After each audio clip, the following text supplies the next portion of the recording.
Yeah, let them go into the car. Oh, we got one down. Boulder is a windy place with winds over 50 and 60 miles an hour in many days during the winter. In some cases, they reach 90 and 100 miles an hour, making Boulder a perfect spot for winter energy testing.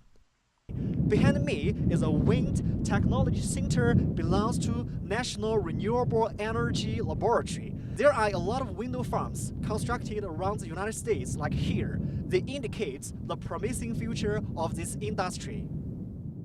Boulder and many other areas around the U.S. possesses plenty of wind sources, but wind energy is expensive and predictable. Those are big problems. The biggest problem with wind is that it is intermittent in that the wind doesn't blow all the time, so you don't get energy from the wind all the time.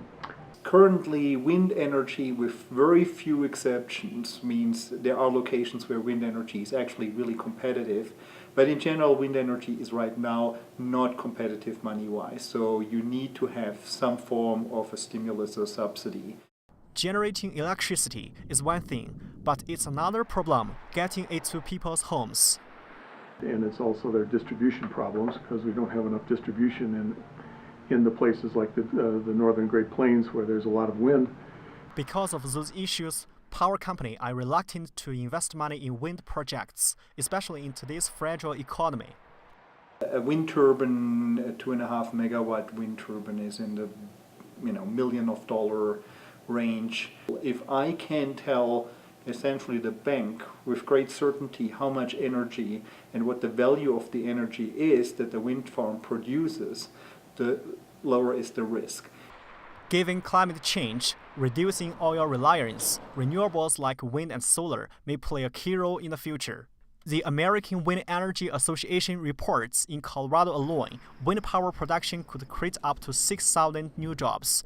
By 2035, the state hopes to raise wind energy production up to 30%. Eric Wang, News Team Boulder.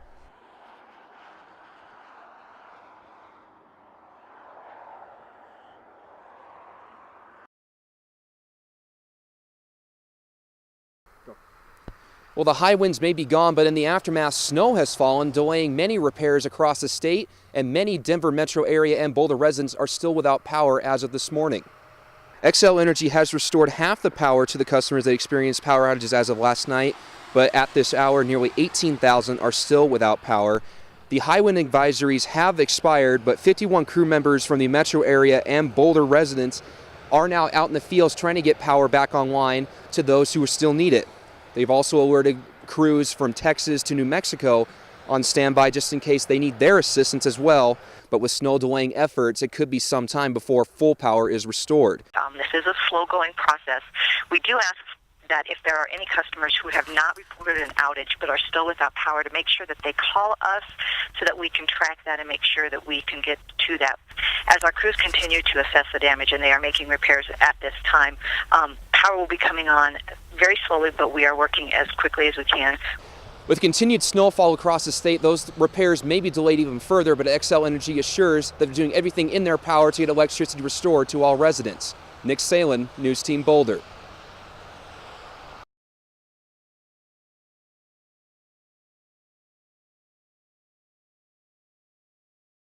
The tragic shooting case that occurred on February 27 at the suburban Cleveland High School is another reminder that active shooting cases have occurred in a number of locations in recent years, and the CU Boulder is not immune to this potential. Here I'm talking to CUPD to see their reactions if such case really happens at CU. We train pretty frequently for an active harmer situation.